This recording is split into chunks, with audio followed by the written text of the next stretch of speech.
Yan ang sinasabi kong pagkademonyo, kasinungalingan, pagkademonyo, pagdaraya. Sabi nitong paring to, si Gitano, si Mr. Gitano, alam mo ayaw kong tawagin nitong pare eh, father eh. Kasi baka sabihin na naman ni ni Talibong, oh, kala ko ba niya bawal ni Kristo yung tawagin ninyong ama? Ay bakit niya si si Michael Sandoval tinatawag father? Ha? Tingnan mo, akala mo marunong eh, pilosopong bakya eh. Itong si Talibong. Iyon, pilosopong bakya daw umano ako.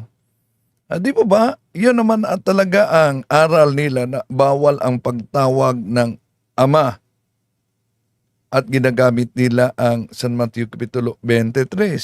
Pero kaya nga, nagtanong ta kung bawal talaga, bakit si Sandoval, father tawag niya ni Father Abi? Po natin mga mahal namin sumusubaybay. Agad ang iminamatwid po ni na Attorney Mars at ni Father Abe. Medyo nataw. So, Father Abi. At hindi lang yan, grabe itong paninira ni Cesar Sineta. Ganap nang pinahinto siya. Si Father Darwin tinatawag na demonyo. Yan ang sinasabi kong pagkademonyo, kasinungalingan, pagkademonyo, pagdaraya. Sabi nitong paring to, si Gitano, si Mr. Gitano, alam mo ayaw kong tawagin nitong pare eh, father eh. Kasi baka sabihin na naman ni ni Talibong, oh, kala ko ba niya bawal ni Kristo yung tawagin ninyong ama? Ay bakit niya si Michael Sandoval tinatawag father? So, dito mga kapatid, makita talaga ninyo na ang demonyo galit na galit sa katotohanan.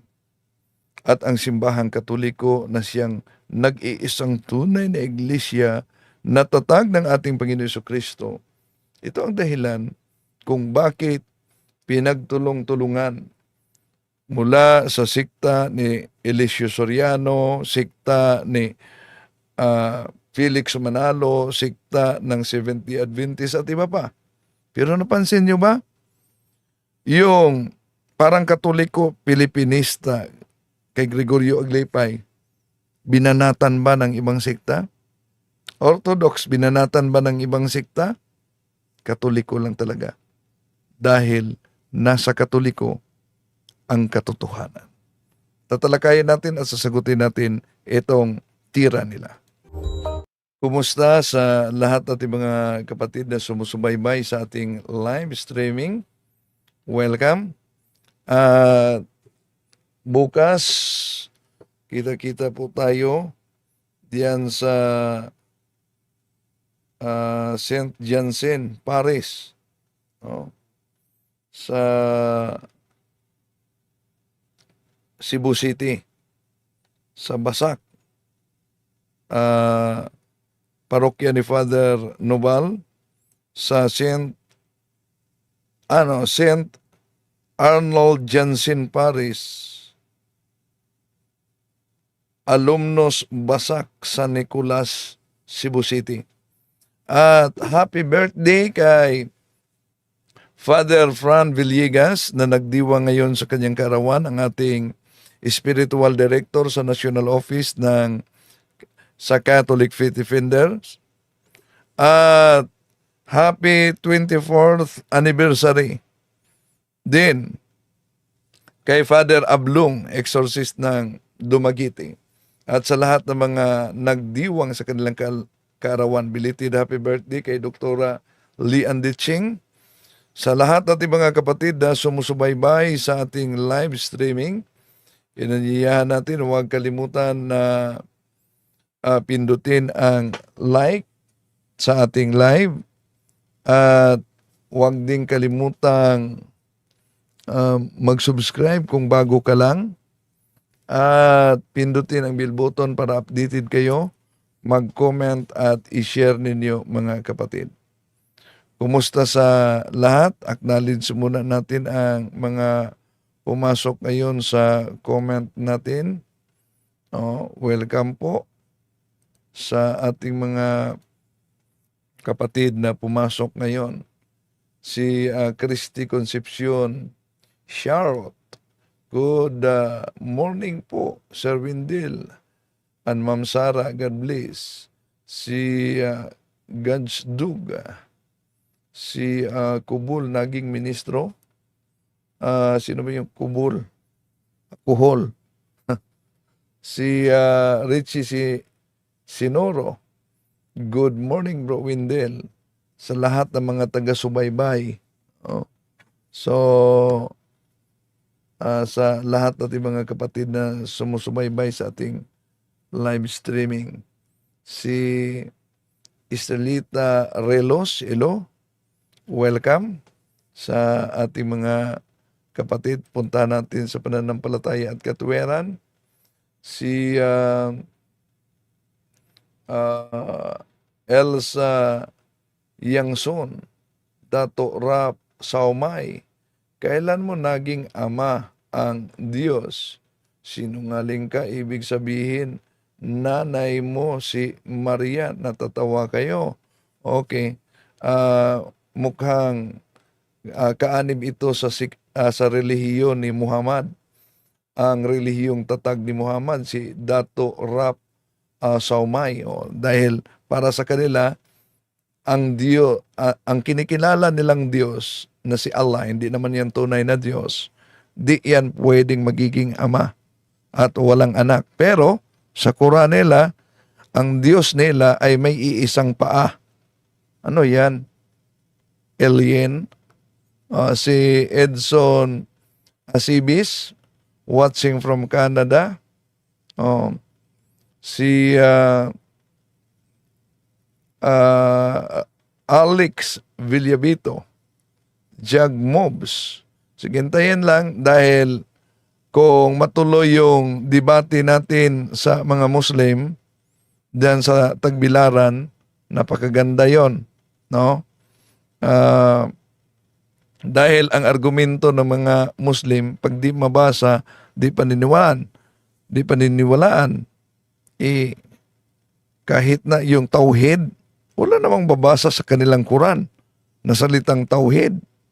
Pero pinaniniwalaan nila, no?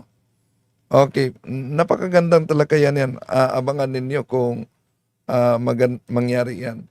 So, si kapatid na Nining Asaviliana, si Gadsdug, paano maging Diyos si Mama Mary? Di naman yan Diyos sa simbahang Katoliko. At interpretasyon lang yan ng mga anti-Katoliko. No? Ipinanganak niya ang ikalawang persona, na ang ikalawang persona ay may dalawang katangian, both human and divine. Tunay na Diyos at tunay na tao. Kaya yung sinabi sa Lucas 1:35, así que al Santo Niño que iba a nacer lo llamaran Hijo de Dios. So, tatawaging, ang kanyang ianak ay tatawaging anak ng Diyos. O sino ba ang mga anak nitong batang tatawagin na anak ng Diyos? Si Santa Maria. Therefore, si Santa Maria ang ina ng Diyos nang ang ating Panginoon Jesucristo ay nagkatawang tao. Si kapatid na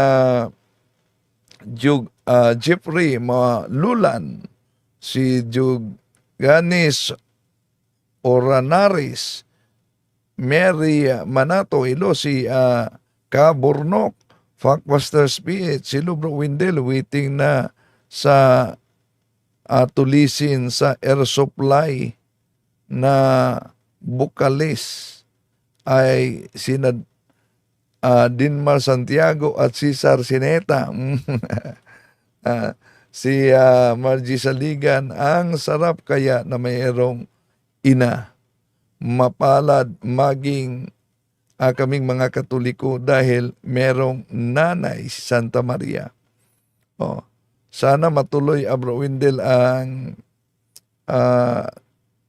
para masunog ang mga Muslim na yan. Si Marilyn Honda, Blessed D, Bro Windel, watching from Japan. Arnold Larsen, good morning bro Windel, more power. At sa lahat nating mga kapatid na sumusubaybay sa ating live streaming, no? Si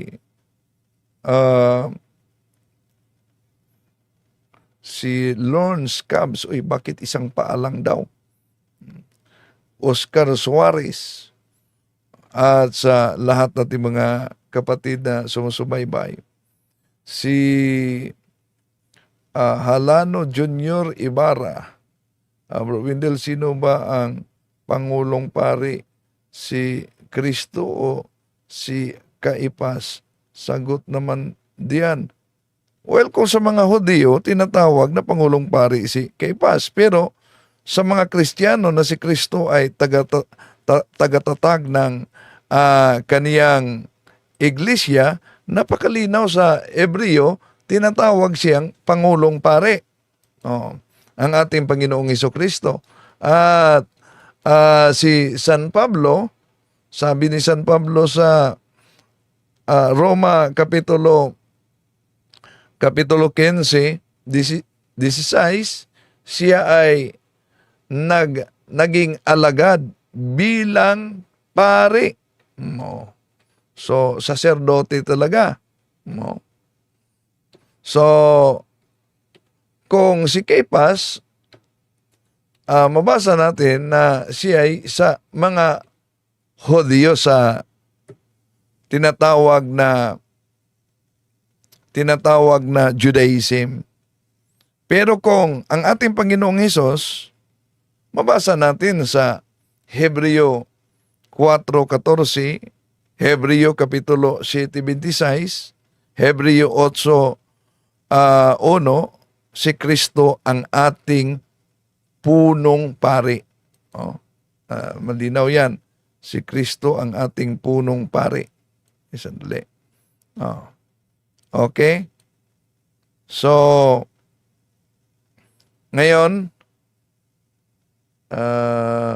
ating si Gladys Gutierrez diyan sa California, si Nining Sabiliana watching from Compostela, Davao de Oro.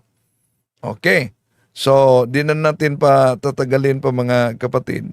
Sasagutin natin itong Tira Banat. Imagine si Sinita, tinira niya una na noon pa man, kaya biglang nawala na ito, pinatigil na ng INC, no? Si Sinita. So, ayon kay Sinita, Yan ang sinasabi kong pagkademonyo, kasinungalingan, pagkademonyo, pagdaraya. Sabi nitong paring to, si Gitano, si Mr. Gitano, alam mo ayaw kong tawagin nitong pare, father kasi baka sabihin na naman ni ni Talibong, kala ko ba niya bawal ni Kristo yung tawagin ninyong ama? Ay bakit niya si Michael Sandoval tinatawag father? Ha? Tingnan mo. Akala mo marunong pilosopong bakya itong si Talibong. Iyon ang pahayag ni Sinita, mga kapatid. Dahil nasupalpal na kasi sa aral yung mga ministro nila na ipinagbabawal daw sa Biblia ang pagtawag na ama. Sino mang tao sa lupa ay bawal na tawaging ama. Pero paano pangangatwiran na lang itong magkaibigan si Mr. Abe, paring Katoliko, at yung kanyang kaibigan o kasamang abogado niya si Attorney Mars. Ang ginawa nila, kapatid na Michael at mga mahal na taga-subaybay, nireferensya po nila si Abraham. Mabuti po, panoorin natin sila. Kung babasahin. Dahil para sa kanila at kahit sa anumang sikta, bawal ang pagtawag, sinagot naman natin ito, bawal ang pagtawag na ama. Po natin ang banal na kasulatan, umpisa pa lamang po ng Biblia, katakot-takot na tao na yung tinawag na ama. At ito nga po'y patutunayan dito sa atin ng Biblia. Protestante po yung ating babasahin na paboritong-paborito nitong mga born again. Yung Ito New ito po ang International New Version. International Version. Ang binasa po ni Atty. Mars kanina ay ang King James Version, no, yung lumang version ng Protestant Bible. Ito naman yung Evangelical or Born Again Bible. Sabi po dito sa New International Version ng Matthew chapter 1, no, verse 1 to 16, ay paiiksiin ko na lamang po yung basa. Sa verse 2, Abraham was the father of Isaac, Isaac the father of Jacob, Jacob the father of Judah and his brothers, and so on and so forth. Ay may binilang ko po yan, 36 lahat ng tao. Yan ay mga tao, ha? Tao. Na tinawag na Father. Ama. Yes. At yan po ay sa pasimula pa lamang ng bagong tipan sa aklat ni San Mateo ay talagang pinulbos na ng pagtawag ng Father doon sa Matthew chapter 1 verse 1 to 16. O, kapatid na Bobby, yan ang sinasabi ng mag-BFF. Si Atty. Mars at saka si Mr. Abe na pari ng simbahang Katoliko. Kaya pagka raw tinupad yung nasa Mateo 23:9 ukol sa pagbabawal na huwag tawaging ama ang sino mang tao sa lupa, sino raw ang unang sumalangsang dun sa pahayag na yung pagka ginamit daw natin yun sa mga paring Katoliko? Si Apostol Mateo raw, kapatid na Michael. Kaya lumalabas, parang pinag-aaway pa ang Panginoong Kristo. Parang pinag-aaway sa argumento ng iglesia dahil para nila bawal ang pagtawag ng ama sa sino mang tao dito sa lupa dahil letra por letra nilang ginagamit yung San Mateo Kapitulo 23, mga kapatid, 9. Pero, nauna natin itong tinalakay, kaya nga ang tanong, kung bawal, di ba napansin ito ni Sandoval na siya mismo tumatawag kay Father Abi na Father? Po natin, mga mahal namin sumusubaybay, agad ang iminamatwid po ni na Attorney Mars at ni Father Abe. Medyo natawagan po ako ng pansin doon sa Attorney Mars. Attorney Marwil, yung kasama nung paring si lang Father Abe. Pero ang tawag niya, Attorney Mars. Baka yan ang palaya del Opo, Mars. Will. O, ang tawagan Mars. Father Abe, doon sa mga aklat na opisyal ng simbahang Katoliko. So, di man nagsusuwaga na bawal, pero sa programa nila, literal na tinatawag na Father Abi. Okay. Nauna nating sinagot ito, kanilang ginagamit na batayan San Mateo Kapitulo 23:9, mga kapatid, na huwag ninyong tatawaging ama ang sinumang dito sa lupa sapagkat iisa ang inyong ama na nasa langit. Yun ang napaka-paborito sa iba't ibang sikta, mga kapatid. So, yung unawa nila, di lang sa Iglesia ni Cristo, kahit na sa iba pang mga sikta, mali ang ginawa ng simbahang Katoliko na tinatawag na ama ang kaparian natin. Dahil sa San Mateo Kapitulo 23, versikulo 9. Pero, kung tingnan natin, dahil pinagputol-putol kasi nila para ma-out of context sila sa Biblia na binasa nila, atin mo nang basahin ang 8, ituloy natin sa 9 hanggang 10 kung sino ang tinutukoy diyan. Ito mabasa natin, mga kapatid. Sa ang salita ng Diyos, huwag kayong patawag sa mga tao na guro sapagkat iisa ang inyong pinuno, si Kristo, at kayong lahat ay magkakapatid. Huwag ninyong tawaging ama ang sinumang dito sa lupa, sapagkat iisa ang inyong ama na nasa langit. Huwag kayong patawag ng mga pinuno, sapagkat iisa ang inyong pinuno, si Kristo. So, dito pa lang, makita natin na wala na. Sablay na sila, guilty na sila dito dahil sa kanilang pasugo. Si Felix Manalo tinatawag head and founder of the Iglesia ni Cristo. Oh. So, kanilang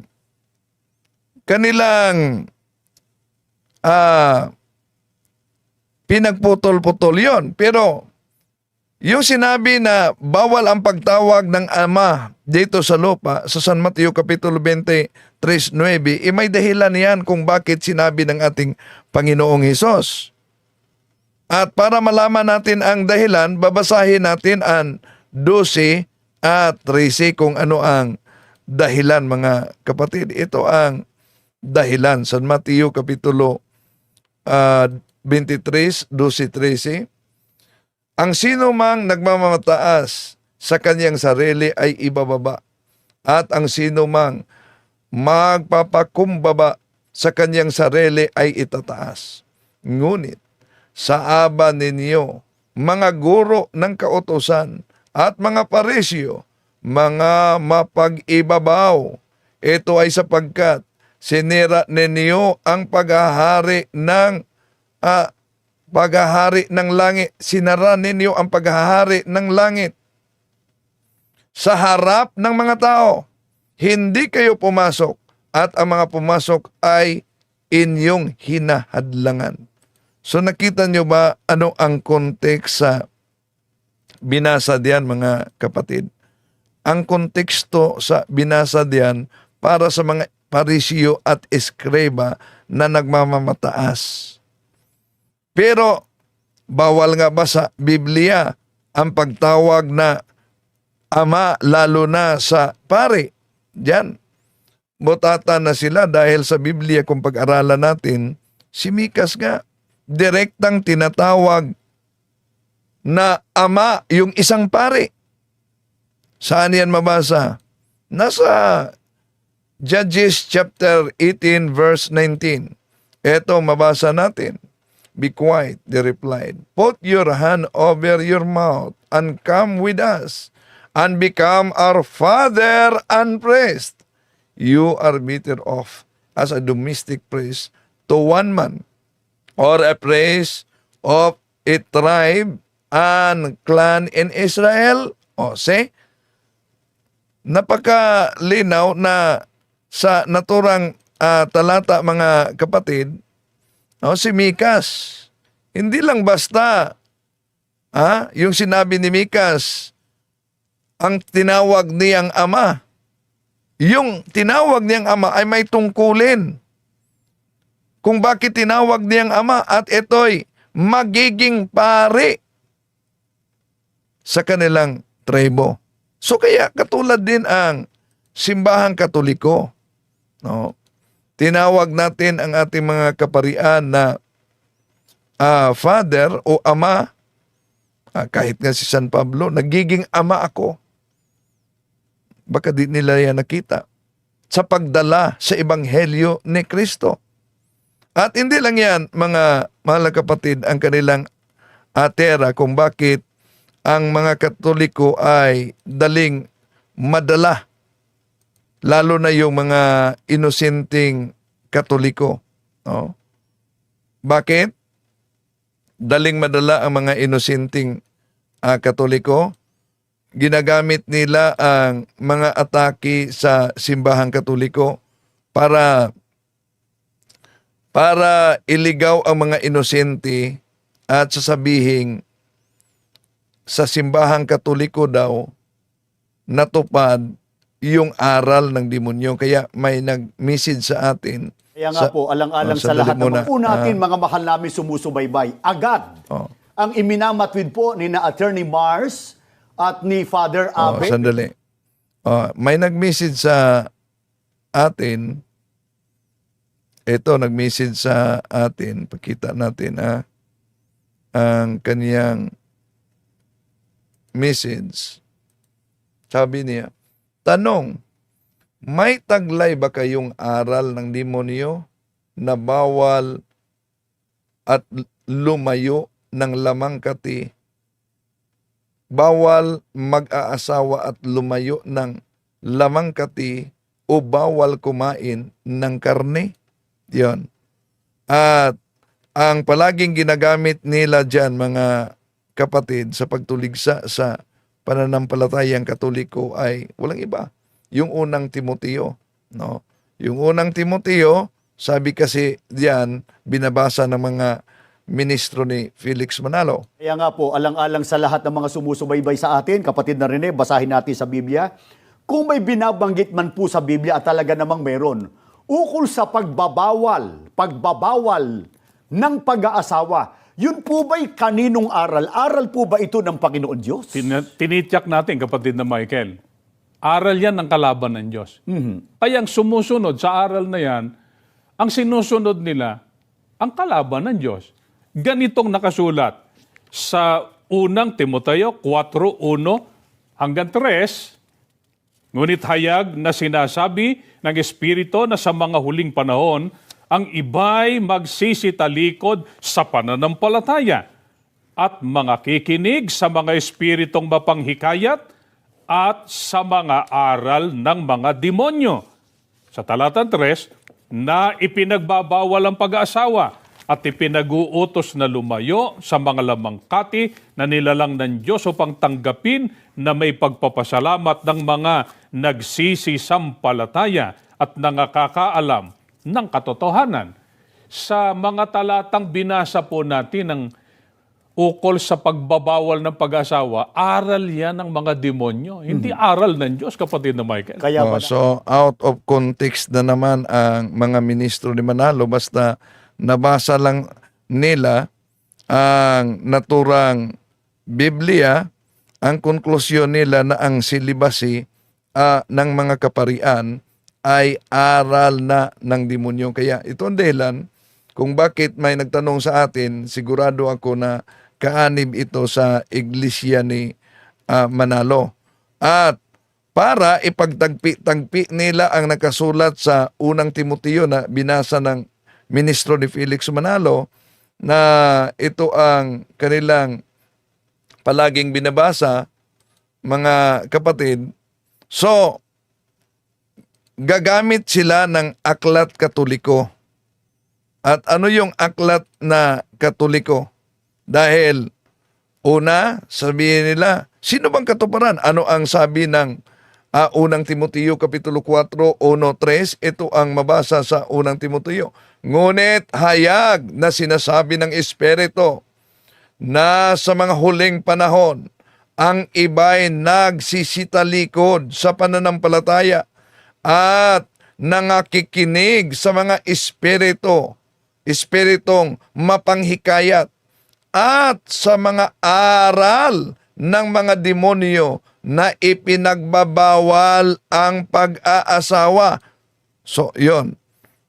Tapos nila makita yan na ipinagbabawal ang pag-aasawa sa mga demonyo, itagpi-tagpi nila ang aklat pananampalataya ng ating mga ninuno. Ang pamagat nito ang pananampalataya ng ating mga ninuno. Ang aklat na ito ay sinulat ng Kardinal, James Cardinal Gibbons. siguro po pinakamaganda, ipakita natin yung mismong larawan ng Cardinal doon sa first page nung nasabing aklat. Etong kanyang larawan, tinagalog po ito ni Rufino Alejandro. Meron po itong mga kaukulang pagpapatibay. May nihil obstat, may imprimatur, makatwid, official na aklat ito ng Iglesia Katolika. Opo. Ang babasahin po natin ay pahina 396. Ang disiplina ng Iglesia, ang tinutukoy, Iglesia Katolika, ay ipinatupad buhat pa sa pasimula sa pamamagitan ng pagbabawal sa mga saserdote. Ang tinutukoy na saserdote, mga pare, na mag-asawa pagkatapos na sila'y maordinan. Yan. Pero may karugtong yan at pinutol yan, mga kapatid. No, pinag-chop-chop lang sa ibang sa mga ministro ni Felix Manalo. Sandali muna, may nabasa kasi ako sa comment section. No, sabi ni ito na basa ko, asan ba yun? No. Ito pala. Si kapatid na Marinin Honda.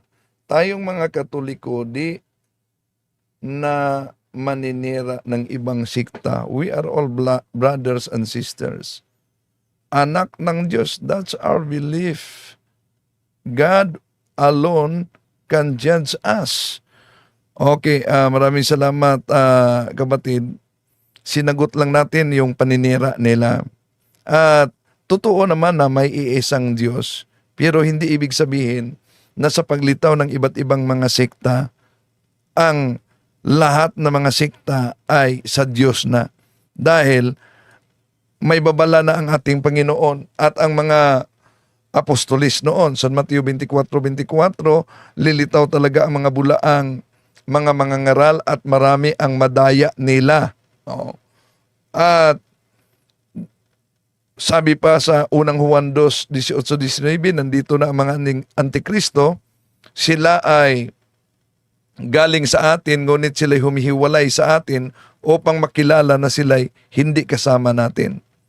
So, di man tayo naninira sa mga ibang sekta, ngunit sinagot natin ang kanilang mga propaganda at tuligsa laban simbahang Katoliko. Dahil ang kasinungalingan, pag ito'y palaging inulit-ulit, ay magmukha talagang parang katotohanan, lalo na sa mga kapatid nating kulang ang kaalaman. So, malinaw sa ano ang dahilan kung bakit kumalat ang iba't ibang sekta. Napakalinaw yan sa 2 Korinto 11:12-15, no? Na si Satanas mismo ang dahilan niyan. Kaya mahigpit ang mga apostolis na wag daw tanggapin yung pupunta sa inyong bahay, magsakasaka sa inyong bahay at magturo ng maling aral. 2 Juan 1:10-11. Oh, yun, mariing ipinagbabawal yan. So, tandaan natin na kahit we are children of God, pero the ancient enemy natin, si Satanas, ang taktika niya is to divide and then attack. Kaya iyon ang sinabi ng ating Panginoon sa Juan 17:17, Sanctifica ios en veritate, sermo tuos veritas es, na magiging isa sila Ama. Tulad sa atin, ikaw at ako ay iisa. Okay. So, ngayon, ating at tandaan lang din natin, one of the common dogmas outside the Catholic Church is the dogma of the indifferentism. Yung indifferentism is the notion that all religions are equally true. So, si Margie Siligan, hindi po tayo naninira ng sekta. Sinagot lang po ni Bro Wendell, hindi masama ang pagtanggol ng ating pananampalataya. Support po tayo sa mga Katoliko at sagutin ni Bro Wendell ang mga paninera. Sa canon law natin, kung talagang Katoliko kayo, batas ng simbahang Katoliko, canon law 229. Lay people have the duty and the right to acquire the knowledge of Christian teachings so that they may be able to live according to these teachings, to proclaim it, and if necessary, to defend it. So, may marinig tayo sa iba na lumang paraan na yan, yung apologetics na yan, lumang paraan na yan. Dami tayong marinig. Hindi lang sa mga laiko na Katoliko, kahit sa ibang mga pare sa loob ng simbahan, di tayo pwede gagamit ng apologetics din, lumang paraan. Remember, we are in the field of spiritual battle, spiritual war, and we are fighting against the ancient enemies. So, if we are fighting against the ancient enemies, then the ancient weapons are good. So, yun ang gagamitin natin. Kaya nga sa Acts and Decrees of Second Plenary Council of the Philippines, page 80-81, malinaw ang sinabi dyan sa kay kapatid na Mamay stay watching from Northern California. Anong sabi dyan sa ating aklat na ang pamagat ay opisyal yan, na aklat ng Simbahang Katoliko. Pahina 80-81, paragraph 222. We must today be willing and able to defend our teachings in public fora. Acts and Decrees of Second Plenary Council of the Philippines. We must today be willing and able to defend our teachings in public fora. And we need to equip the faithful so that they can defend their faith. Parish priest must encourage and support the training of the lay Catholic faith defenders. Nandyan pala yan sa Acts and Decrees of Second Plenary Council natin. No? So, sa dami na ngayon ng mga sikta na tera ng tera, banat ng banat, pinagtutulungan na tayo at sa mga iba't ibang sikta ngayon, well, yon mga kapatid, no? Dapat sagutin natin sila with a humble heart. Oh. So, ginagamit nila yung pananampalataya at katwera na aklat. Eto. Ang pamagat nito ang pananampalataya ng ating mga ninuno. Ang aklat na ito ay sinulat ng Kardinal James. So, meron talaga silang researcher kung paano nila pinagputol-putol yon dahil sa pananampalataya ng ating mga ninuno. Nakasulat kasi niyan sa naturang aklat sa pahina 396. Ano ang sabi sa pahina 396? Ang disiplina ng iglesia ay pinatupad buwat pa sa pasimula sa pamamagitan ng pagbabawal sa mga saserdote na mag-asawa pagkatapos na sila'y maordinan. Kaya idinugtong nila dito ang unang Timoteo Kapitulo 4:1-3 na ang aral ng demonyo ay ipinagbabawal ang pag-asawa. At sino ang katuparan? Nasa aklat ng Katoliko daw umano. Ito, ang disiplina ng Santa Iglesia Katolika ay ipinatupad buwat sa pasimula sa pamamagitan ng pagbabawal sa mga saserdote na mag-asawa pagkatapos na sila'y maordinan. At ano pa daw ang palatandaan ng aral ng demonyo? Ito pa, ating ipresenta dito ang kanilang argumento at sasagutin natin. Ito pa, ipinag-utos na lumayo sa mga lamangkati. Ibig sabihin, karne. Sino ba daw umano ang nagbabawal sa pagkain ng karne? Gagamitin nila ang Aklat Katoliko. Siya ang inyong pakinggan, ang Aral Katoliko ni Father Enrique Demod SVD sa pahina 139. Ang ikalawang utos ng Santa Iglesia ay mag-ayuno at huwag kumain ng anumang lamangkati o karne sa mga araw na ipinagbabawal niya. Yon ang kanilang chap mga kapatid. Pero, bakit out of context sila? Ang dahilan kung bakit out of context sila, sa pagbasa nila sa aklat na siya ang inyong pakinggan, ang Aral Katoliko, mga kapatid, ni Father Enrique Demon, isang SVD, ito ang pinutol nila.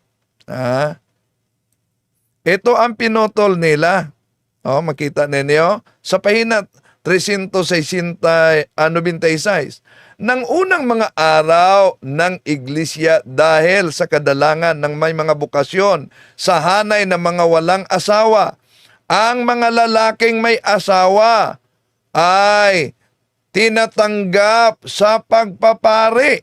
Datapuat, sila'y inuutosang humihiwalay na sila'y inuutosang mamuhay na hiwalay sa kanilang mga asawa pagkatapos na sila'y maordinan, gaya ng ating mababasa sa iba't ibang kanon.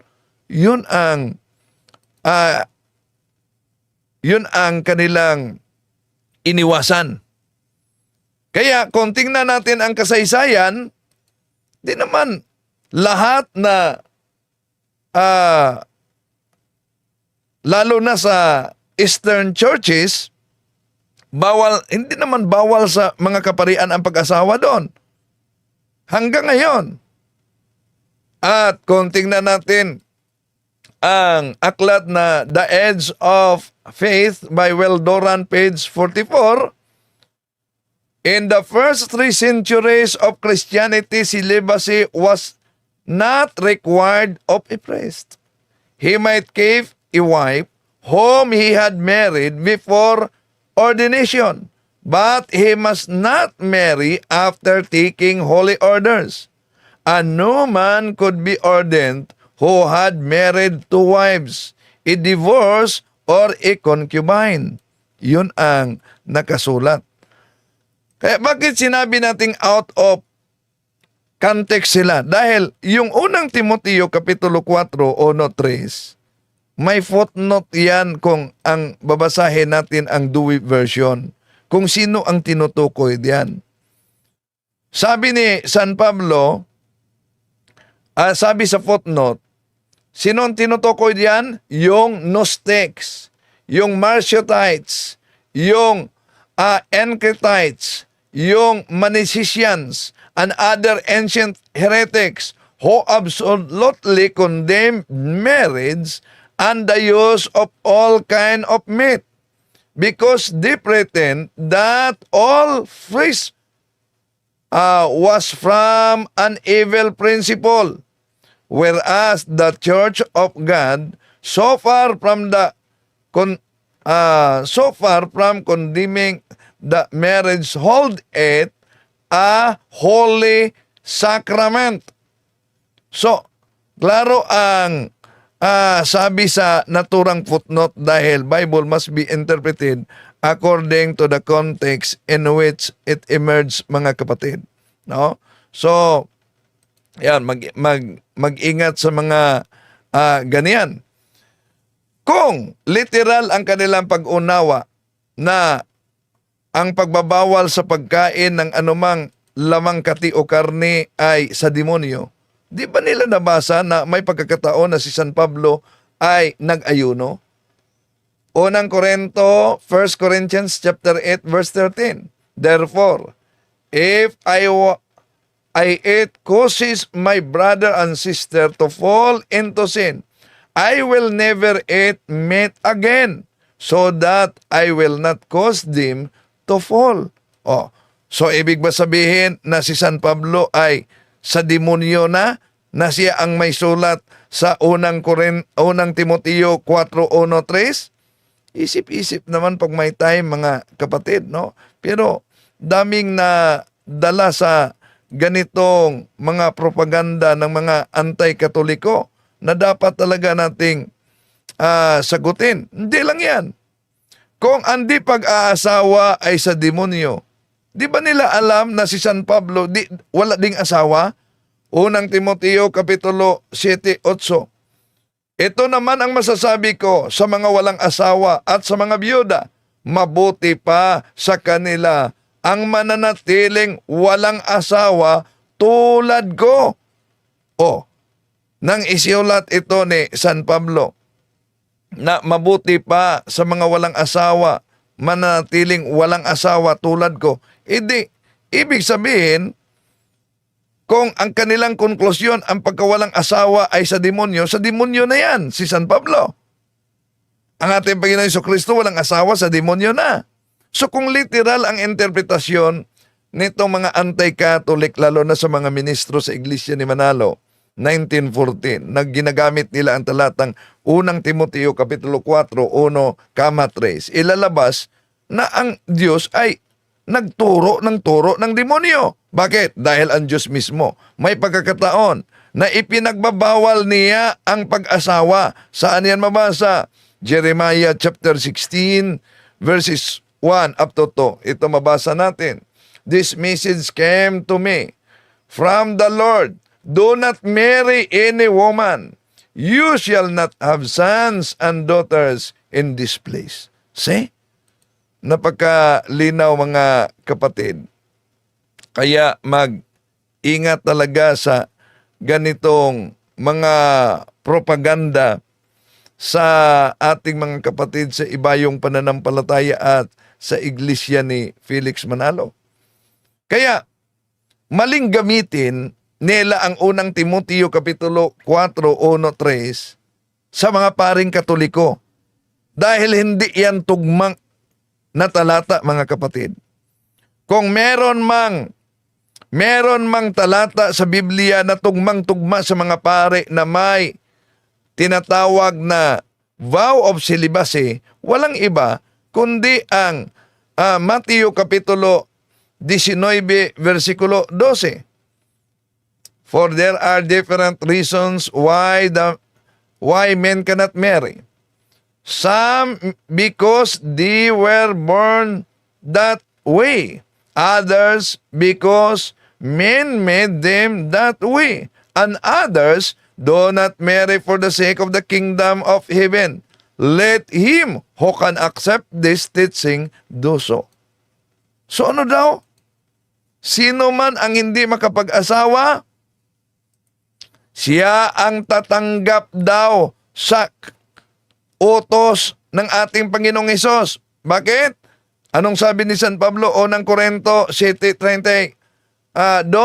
I would like you to be free from worry. An unmarried man concerns himself with the Lord's work because he is trying to please the Lord.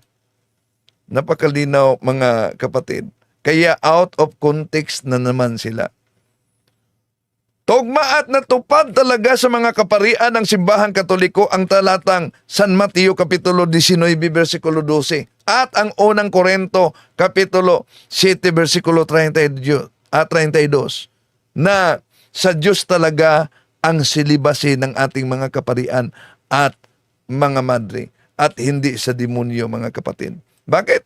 Itong tingnan natin at sisilipin natin ang mabasa sa Pahayag Kapitulo 14, versikulo 4. Tingnan nyo, ito ang mga lalaking nananatiling malinis at hindi nagkaroon ng anumang kaugnayan sa mga babae. Sumusunod sila sa kordero, saan man siya magpunta. Sila'y tinubos mula sa buong sangkatuhan bilang mga unang handog sa Diyos at sa kordero. Ano daw? Mga lalaking nanatiling malinis. Hindi daw nagkakaroon ng anumang kaugnayan sa mga babae. So, sino At yung mga lalaking hindi nagkaroon ng kaugnayan sa mga babae, sila sumusunod sa yapak ng kordero. Walang iba. Ang ating Panginoong Hesus, walang asawa. Pinili sila sa mga tao para magiging handog. Kaya ang tanong, kung dito pa lang sa Revelation chapter 14 verse 4 na mga lalaking walang asawa, sino ang mga yon? Di pwedeng mga pastor yon. May mga asawa sila. Di pwedeng mga ministro ni Felix Manalo yon. May asawa sila. Sino po ba? Walang iba. Kundi ang mga kaparian ng Simbahang Katoliko, mga kapatid. At kung tingnan natin ang mabasa diyan sa banal na kasulatan, the Spirit says that in later times, some will abandon the faith and follow deceiving spirits and things taught by demons. Ano ang context dito, mga kapatid? Napakalinaw. Alang naman na ang Simbahang Katoliko ang tinutukoy dyan, na ang sabi, some, ilan ay humihiwalay sa pananampalataya. Kailan yan? Later days daw. Some, humihiwalay sa pananampalataya. Hindi naman iilan lang ang Katoliko. Ang dami natin sa Katoliko. Pero ang konteksto ito, yon ang tinatawag na pre-love movement. Yung pre-love movement, yon po ang live-in, kasal sa huwis, kasal sa mayor. Yon po ang tinutukoy dahil the New Age movement, revivalist niyan ay sa Gnosticos ang New Age movement. At ito'y nagpatuloy na ngayon na di magpakasal sa simbahan, mag-live-in lang o kaya magpakasal sa mayor at magpakasal sa huwis. Yun ang dahilan, mga kapatid, na yung kasal sa mayor, kasal sa huwes, kasal sa live-in, pag sila'y magsimba, di sila pwedeng magkomunyon. Di sila pwedeng magkomunyon. Pag sila'y tatanggap ng komunyon, sabi pa ni Father Winston Cabading Order of Preachers, isang exorcist, pahayag mismo ng demonyo galing sa bibig ng isang poses na tuwang-tuwa umano sila sa mga Katoliko na may mga mortal na mga kasalanan na nagkomunyon at tumanggap sa katawan at dugo ng ating Panginoon Jesucristo. Dahil binabaliwala nila ito. Kaya paalala lang, unang Korinto, Kapitulo 11, versikulo 27, mga kapatid. So, wag talaga magkomunyon hanggang magpakasal kayo sa simbahan. Ay, how about kung mangungumpisal kami?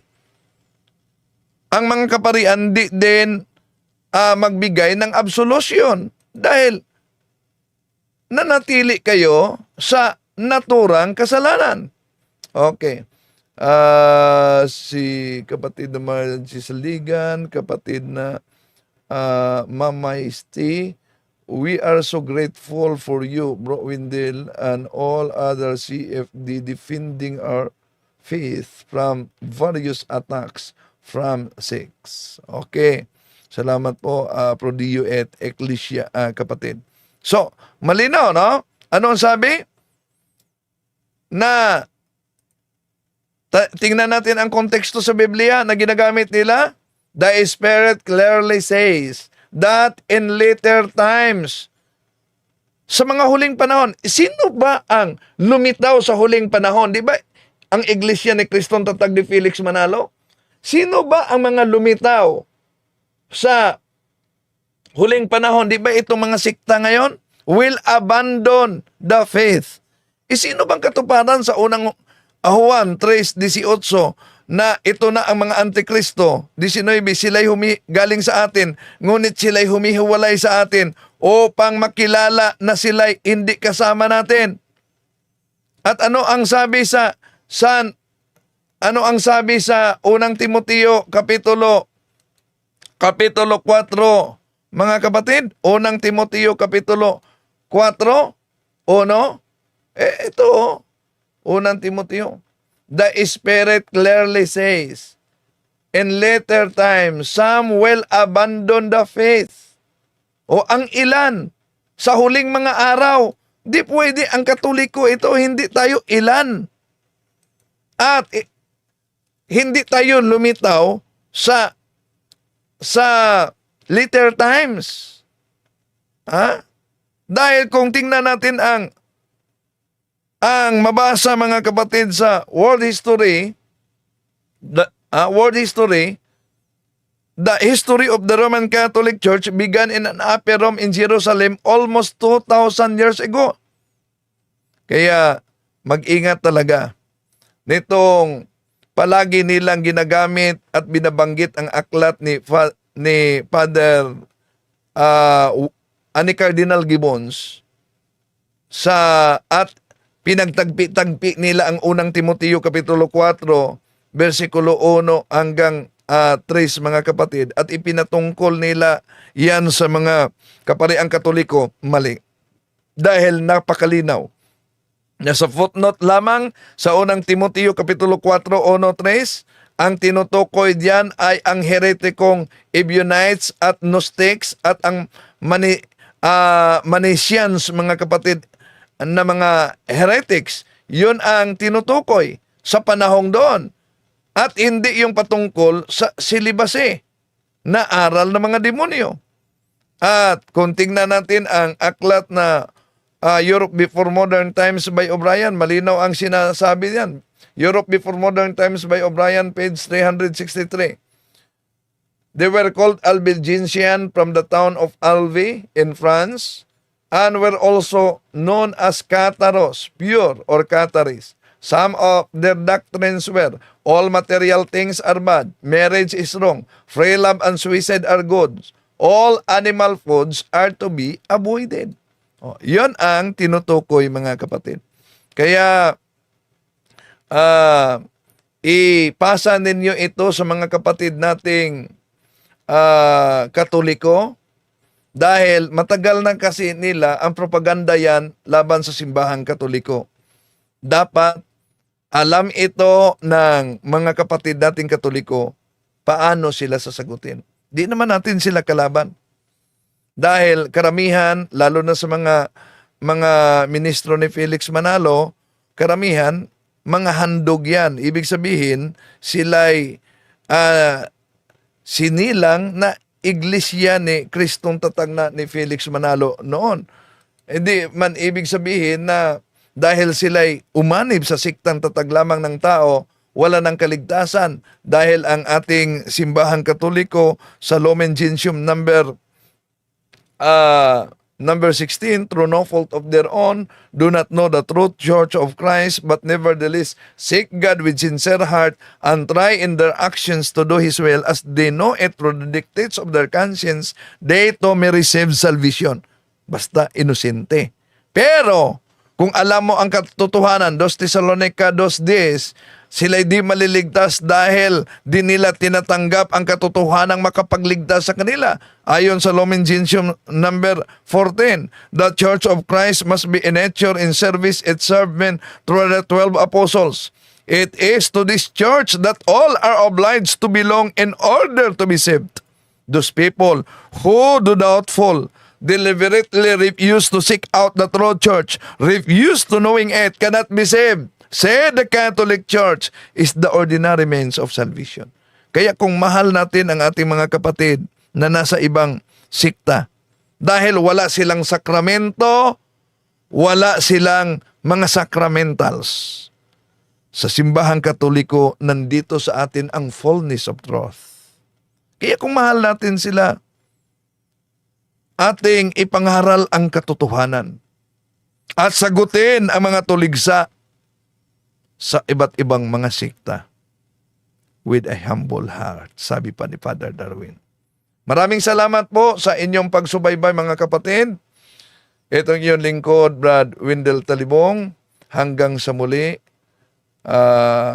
maraming salamat po. Pro Dio et Ecclesia.